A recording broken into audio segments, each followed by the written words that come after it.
देखिए भाई, एक बार फिर से आपका निधि क्लासेस में दिल से स्वागत है। और आज हम विश्व भूगोल वर्ल्ड ज्योग्राफी का अगला महाद्वीप ऑस्ट्रेलिया महाद्वीप लेकर के आए हैं। विश्व का सबसे छोटा महाद्वीप कहा जाता है, जो विश्व का सबसे छोटा महाद्वीप ऑस्ट्रेलिया महाद्वीप कहा जाता है, जो आज हम उसके बारे में चर्चा करेंगे। जितनी भी सारी बेसिक चीजें होंगी वो आज ऑस्ट्रेलिया महाद्वीप के बारे में आपसे चर्चा की जाएंगी। इसी के साथ हम अगला अपना कंटेंट आगे बढ़ाते हैं। देखिए भाई, जो ऑस्ट्रेलिया महाद्वीप है ये एकमात्र ऐसा महाद्वीप है जो एक देश के नाम से जाना जाता है। एकमात्र ऐसा महाद्वीप जो एक देश के नाम अर्थात ऑस्ट्रेलिया के नाम से जाना जाता है। बाकी महाद्वीप देख लो आप, किसी में 54 देश मिलेंगे, किसी में 51 देश, किसी में 48 देश, लेकिन जो ऑस्ट्रेलिया महाद्वीप है वो मुख्यतः 5-6 स्टेट से मिलकर के एक ही देश बन जाता है, जिसे हम ऑस्ट्रेलिया कहते हैं। ये ऑस्ट्रेलिया महाद्वीप विश्व का सबसे छोटा महाद्वीप कहा जाता है।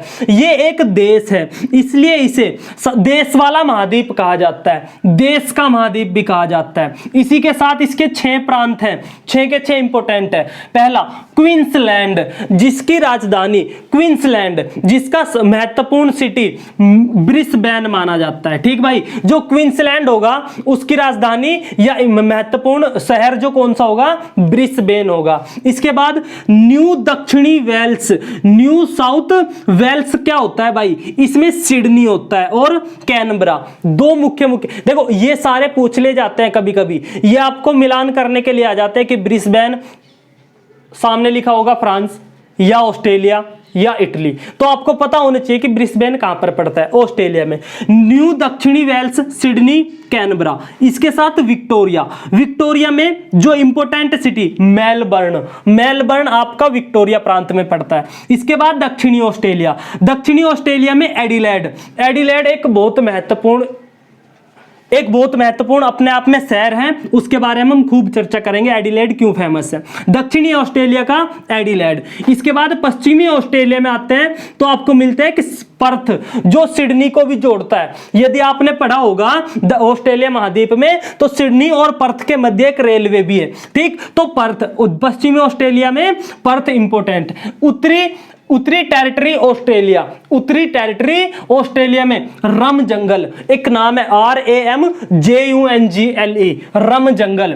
ठीक भाई, इसी के साथ ये 6 प्रांत कंप्लीट हो जाते हैं ऑस्ट्रेलिया के। यदि हम ऑस्ट्रेलिया की बिल्कुल पृष्ठभूमि की बात करें तो ऑस्ट्रेलिया की खोज की बात करें भाई, तो ऑस्ट्रेलिया की खोज एक आदमी है जेम्स कुक नाम का, जेम्स कुक। ये आदमी जेम्स कुक आदमी पूर्वी तट पर पहुंचता है, पूर्वी तट पर 1770 ईस्वी में। पूर्वी तट आपका न्यूजीलैंड की खोज करता हुआ आदमी, जब वो न्यूजीलैंड से निकलता है, कुक जल संधि आपने सुनी होगी, न्यूजीलैंड के मध्य अवस्थित है कुक जल संधि, इसी के नाम पर रखी जाती है जेम्स कुक के। तो जेम्स कुक आपका न्यूजीलैंड को पार करता हुआ तो इसके पूर्वी तट के सिडनी के तट के समीप पहुंचता है वो आदमी, और ऑस्ट्रेलिया का खोज करता, इसी आदमी को माना जाता है ऑस्ट्रेलिया की खोज। इसी के साथ इसके पूर्वी तट की बात करें तो पूर्वी तट में इंपोर्टेंट चीज देखें, सबसे पहले उत्तर में पहुंचे तो पपुआ न्यू गिनी द्वीप इंपोर्टेंट है भाई। पपुआ न्यू गिनी द्वीप और आपका ऑस्ट्रेलिया के मध्य टोरस जल संधि अवस्थित है। कौन सी जल संधि, टोरस जल संधि।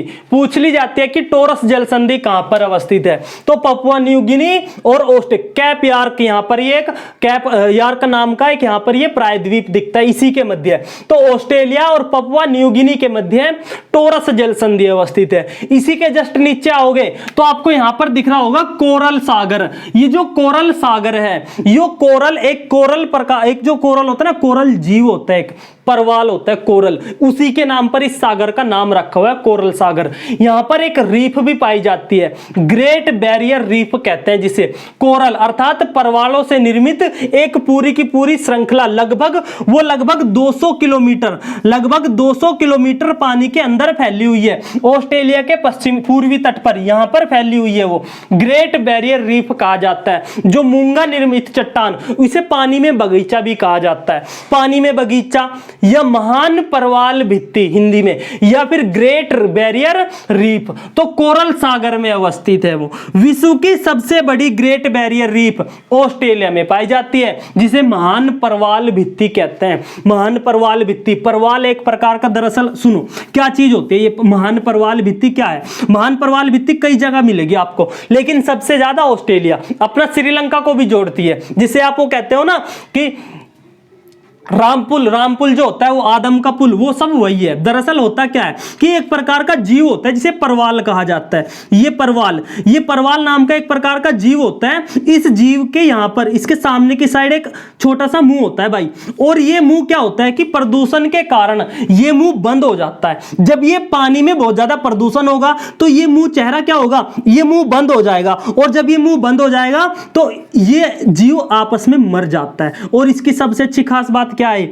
इंसानी की तरह काम नहीं करते, अच्छे होते हैं ये। तो इनकी सबसे इंपॉर्टेंट बात क्या होती है कि जैसे एक परवाल मरता है, जैसे एक जीव मरता है, तो दूसरा जीव आकर के इस पर बैठ जाता है, चिपक जाता है। अब क्या होगा कि ये वाला जीव भी मरेगा, ये वाला जीव, भाई पानी में प्रदूषण है तो ये वाला जीव भी मर जाता है, चिपक जाता है। क्यों? क्योंकि इनका जो पीछे का खोल होता है वो कैल्शियम कार्बोनेट का बना होता है, और कैल्शियम कार्बोनेट पानी से क्रिया करके आपस में चिपक जाते हैं। तो ये जीव बहुत सारे ऐसे करके चिपक जाते हैं बहुत सारी संख्या में, और एक पूरी की पूरी रीफ बना लेते हैं, जिसे ग्रेट बैरियर रीफ कहते हैं, पानी में बगीचा कहते हैं। आपने देखा हो तलछट जो पानी होता है, डिस्कवरी वगैरह पे देखा होगा आपने, रंग बिरंगे से पौधे जो देखे होंगे पानी में, वो ग्रेट बैरियर रीफ ही होती है।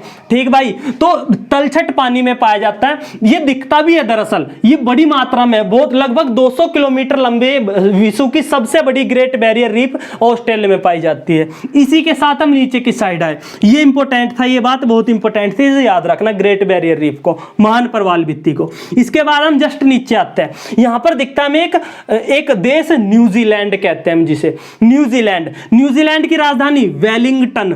न्यूजीलैंड की राजधानी क्या है भाई? वेलिंगटन। इंपॉर्टेंट है, न्यूजीलैंड की राजधानी याद रखना, वेलिंगटन। तो उत्तरी न्यूजीलैंड और दक्षिणी न्यूजीलैंड के मध्य एक जल संधि अवस्थित है, जिसे हम कुक जल संधि कहते हैं। कौन सी जल संधि भाई? कुक जल संधि। वो कुक वही तो है, जेम्स कुक वाला, 1770 वाला। तो कुक जल संधि किस किस के मध्य अवस्थित है? न्यूजीलैंड में कुक जल संधि अवस्थित है। इसी के साथ हम थोड़ा सा नीचे आते हैं, तो यहां पर हमें दिखता है तस्मानिया द्वीप। एक द्वीप है तस्मानिया द्वीप।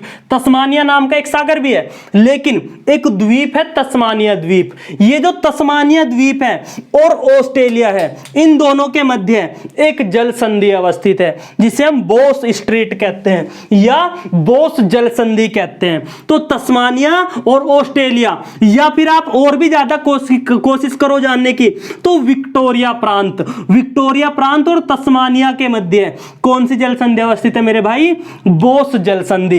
इसी के साथ आप इस साइड आते हो, तो इस साइड आपको हिंद महासागर मिल जाता है, पूरा फैला हुआ। ये हिंद महासागर है, यहां तक ये हिंद महासागर। इसी के साथ यहां पर प्रशांत महासागर मिल जाता है आपको, ये हिंद महासागर है। इससे आप ऊपर जाओ तो तिमोर सागर, कई एग्जामों में पूछ ले जाता है तिमोर सागर किससे संबंधित है? ऑस्ट्रेलिया, भूमध्य, आपका यूरोप, तो इन ऐसे डाल करके पूछ ले जाते हैं। तो जो ऑस्ट्रेलिया में पड़ते हैं वो ये सागर, तिमोर सागर, अराफुरा सागर, कारपेंट्रिया की खाड़ी, ये इंपॉर्टेंट है सारे। तिमोर सागर, अराफुरा सागर, कारपेंट्रिया की खाड़ी, कोरल सागर।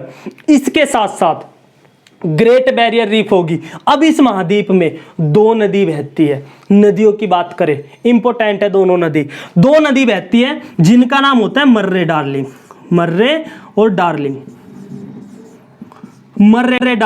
ये दो नदी बहुत इंपॉर्टेंट है। और ये दोनों नदी देखो, यहां पर एक पर्वत मिलता है इसका, इस जगह एक पर्वत है भाई, जिसे ग्रेट डिवाइडिंग रेंज कहते हैं। ग्रेट डिवाइडिंग रेंज, जिसकी सबसे ऊंची चोटी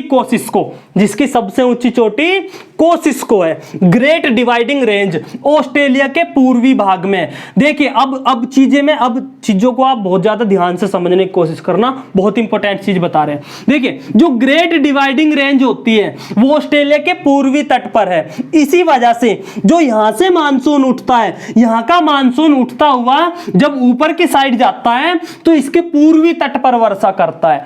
ऑस्ट्रेलिया के पूर्वी तट पर वर्षा करता है, पश्चिमी तट पर वो नहीं पहुंचता। इसी वजह से ये वाला जो क्षेत्र हो जाता है, ये कैसा हो जाता है भाई, प्यासी भूमि का क्षेत्र। तो ऑस्ट्रेलिया को क्या कहा जाता है, प्यासी भूमि का महाद्वीप भी कहा जाता है। ये वाला क्षेत्र पूरा प्यासा रह जाता है। इसी वजह से यहां पर देखो प्रकृति की कृपा है। इसी वजह से क्या होता है, यहां पर उत्सुर कूप पाए जाते हैं, पाताल तोड़ कुएं कहते हैं जिन्हें। उनमें पानी उबलता रहता है अपने आप ही, है ना। उनमें चीजों में वो जो कूप अर्थात कुएं होते हैं, उन कुओं में पानी अपने आप ही उबलता रहता है। उत्सुक कूप वाला महाद्वीप भी ऑस्ट्रेलिया को कहा जाता है। प्यासी भूमि का महाद्वीप भी ऑस्ट्रेलिया को कहा जाता है। प्यासी भूमि क्यों होती है, अभी बताया जस्ट। जो मानसून होगा वो ग्रेट डिवाइडिंग रेंज से टकराता हुआ पूरब की तरफ चला जाएगा, कोरल रीफ से होता हुआ ऊपर की तरफ चला जाता है, वो जापान वगैरह की साइड में निकल जाता है, इधर बारिश नहीं करता। जो ऑस्ट्रेलिया का पश्चिमी भाग होता है ये बिल्कुल सूखा रह जाता है। इसी वजह से यहां पर दो नदी बहती है, दो नदी। दोनों नदी का क्या नाम है, एक का नाम है मर्रे और एक का नाम है डार्लिंग। ये जो दो नदी है मर्रे डार्लिंग, ये यहां पर उपजाऊ मैदान का निर्माण करती है। इस ऑस्ट्रेलिया में उपजाऊ मैदान का निर्माण कौन सी नदी करती है भाई, दो नदी मर्रे और डार्लिंग। और इस उपजाऊ घास के मैदान को क्या कहा जाता है ऑस्ट्रेलिया में, डाउन्स कहा जाता है। क्या कहा जाता है भाई, डाउन्स। इंपोर्टेंट नाम है, पंपास, कंपोज, है ना। ब्राजील में आपने पढ़े होंगे सारे, अर्जेंटीना वगैरह में। तो उन घास के मैदानों में और ऑस्ट्रेलिया के घास के मैदानों में बहुत अंतर होता है। तो डाउन्स घास के मैदान कहां पाए जाते हैं, ऑस्ट्रेलिया में पाए जाते हैं। तो डाउन्स घास के मैदान पूछ लिया जाता है कभी कभी, ठीक भाई। उष्णकटिबंधीय क्षेत्र में पाए जाते हैं, उष्णकटिबंधीय आपको पता है, ठीक भाई। तो ये सारी चीजें होने के बाद अब आप हो जाते हो, इसका बिल्कुल मोटे मोटे चीज बात कर रहे हैं हम। देखिए, तो मर्रे डार्लिंग जो नदी का मैदान बनाती है जिसे डाउन्स कहा जाता है, इसी के साथ यहां पर दो खान पाई जाती है जो डायमंड के लिए फेमस है, डायमंड और गोल्ड के लिए फेमस है, जिसे कालगुर्डी और कुलगार्डी कहते हैं। कालगुर्डी और कुलगार्डी, ये दो खान भी कहां पर पाई जाती है मेरे भाई, ऑस्ट्रेलिया में पाई जाती है, ठीक। इसी के साथ ये ग्रेट डिवाइडिंग रेंज होगी जिसके सबसे ऊंची चोटी कोसिस्को होगी। ये सारा प्रारूप आप अपनी कॉपी में बना लेना, उतार लेना। अभी बिल्कुल हमने इसकी बिल्कुल पृष्ठभूमि समझी है, मोटी मोटी चीज समझी है। अब इसके साथ हम एक और अगली वीडियो ऑस्ट्रेलिया महाद्वीप की अपलोड करेंगे, उसमें हम गहन अध्ययन करेंगे और पूरा ऑस्ट्रेलिया एक तरफ से बिल्कुल खत्म करते चलेंगे, ठीक भाई। सारी चीज पढ़ेंगे, भौतिक उसका स्वरूप, भौगोलिक स्वरूप और उसका राजनीतिक स्वरूप। ये सारी चीजें आप अपनी कॉपी में बना लेना, इसका स्क्रीनशॉट ले लेना, ठीक भाई। अब अगली वीडियो में हम इस पूरे महाद्वीप को खत्म करने का काम करेंगे।